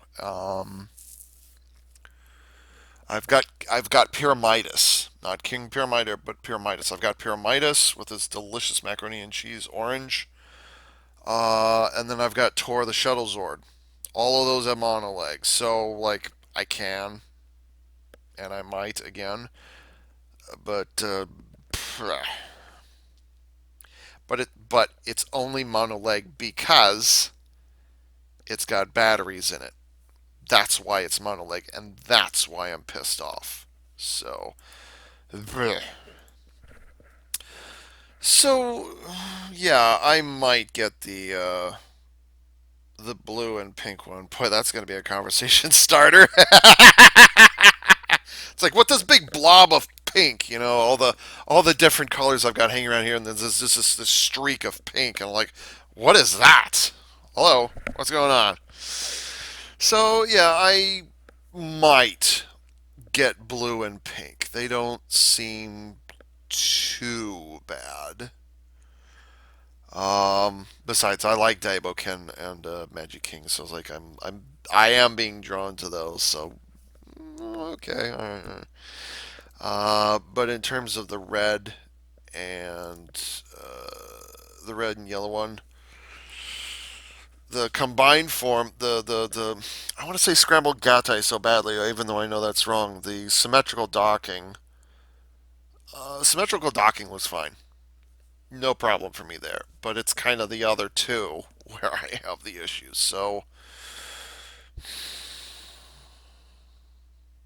I'm not certain. I'm gonna have to chew on that for a bit longer. I'm gonna have to really think whether I want to get that or not. The yellow and red one. I'm gonna have to think about that because I'm not confident about that. It may, as is many other things in my collection, it may come down to the point where if I if later on down the line in the second wave or in the third wave, if something pops up there, they're like, oh, that's really neat. Oh, but I'm gonna have to get those in order to do that. So at that point, then the ends justify the means. Yes, I will get the yellow and the red one so that I can make that combined form that looks really neat. And to be fair, that's the reason why I even have Duo Mecha at all. Like Jewel Wild is the only one I wanted that I really liked, but I liked Wild Tosai King enough to like, okay, I'll get Juo or I'll get Tosai Juo, and I'll get Juo King. Juo King is the worst of the three by a long shot.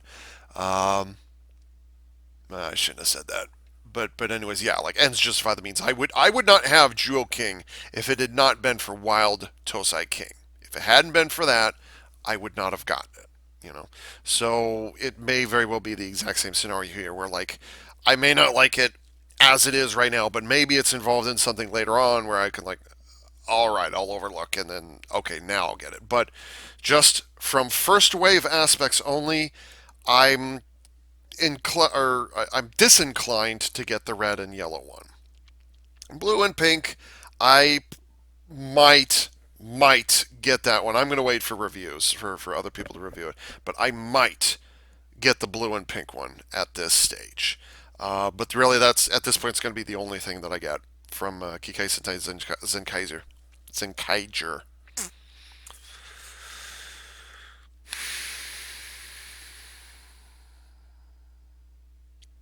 You know what's really frustrating to me? Like, really frustrating? Is that just, was it 3 months ago, China, yes, that China, came up with a mecha system that involves robos that are made up of only two components, or two mecha make a robo, and these are triple changers. They form a train which actually articulates, and then it also forms an alternate mode that is an animal which is completely separate from a vehicle, and then this combines with another one to make this thing. Bede Plex, I don't need electronics to be impressed. I don't need a unifying gimmick to be impressed. Now, granted, the unifying gimmick here is trains that change into animals. Okay. But this is fun as hell. And this just came out 4 months ago. Yeah, it came out in the last quarter of 2020. That's when these came out. And I got this in the mail yesterday. This is the thing that I was unboxing yesterday before I get interrupted by this thing. So yeah, and I'm thrilled as hell with this thing. And just like this is what I want. Bandai, Plex, Toei. This is what I want. Okay? I don't need stupid electronic gimmicks. I don't need stupid unifying gimmicks that have to have a gearbox on the inside or have to plug into the roleplay stuff. Enough with that shit. This right here, this is what I want. Transformation and a visual flair. You used to do that all the time. And now it's just gimmick all the time. The electronics in the Zenkaiger mecha were stupid. They were stupid. I don't see any reason for them to be there. Unless you plan to make it into a versus changer or something like that, I see no reason for those electronics to be there. You compromised your product this year. You compromised it. And if you are going to be consistent, then we're going to be expecting nothing but symmetrical docking involving battery packs for the next year.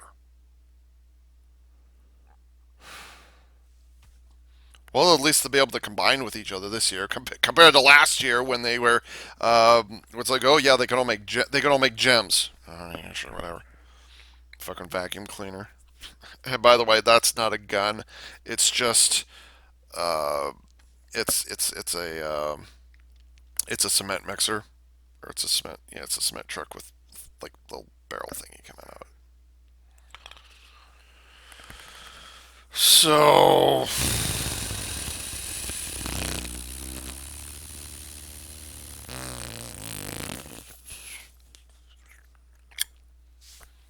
I'm not like I went in really excited, but the instant I saw those electronics, I'm like, why? The electronics, the presence of those batteries explains why the yellow and red mecha are so disproportionate. It explains why the blue mecha has mono leg. You wouldn't have that problem if you didn't have electronics in there. You would not have that problem.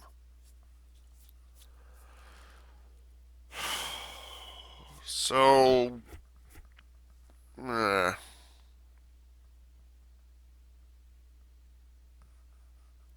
so dumb. So dumb. They actually had people on their side when they were doing what was it, 2 years ago? I just pulled it out. Ryu Soldier. People were going insane over the parts swarming. It's like they would not shut up about it. They didn't care about the Ryu Souls. No, nobody cared about Ryu Souls. I mean, Ranger Keys 2.0. All right, fine, whatever. That's fine. That's fine. Okay, yeah, okay, that's fine. But they were going crazy over all the different ways you can part swap and all that shit. You had their attention, and you did it for cheap. You didn't need electronics. Now all of a sudden you thought you did, and you.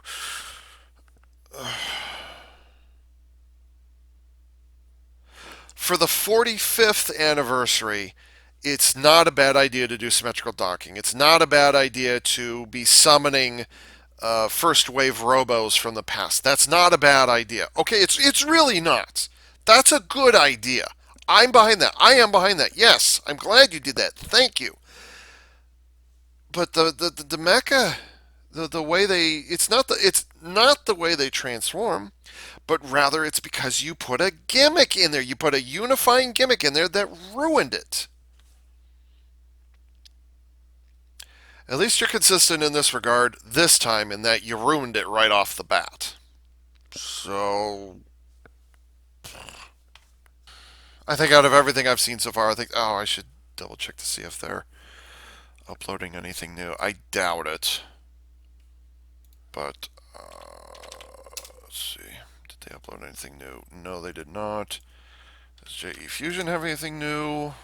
No, they do not. Okay, so as of recording, that's everything they've got. But on the other hand, these pictures came out just today, so tomorrow there's going to be new pictures and so on and so forth.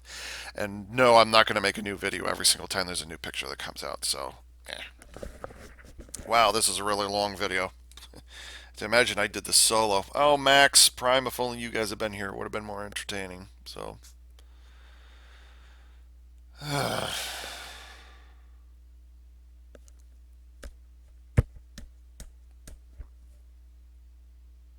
it's an interesting way of doing it. I'll give it. Yeah, I mean, yeah, it's an interesting way of doing it. It's just you ruined it with those electronics, and I see no reason. Like the was it the T-linger, the Gatlinger, Gaslinger, whatever it is. Um, that is, I'm not feeling it. I'm not feeling it at all. And the other thing is that I'm not feeling um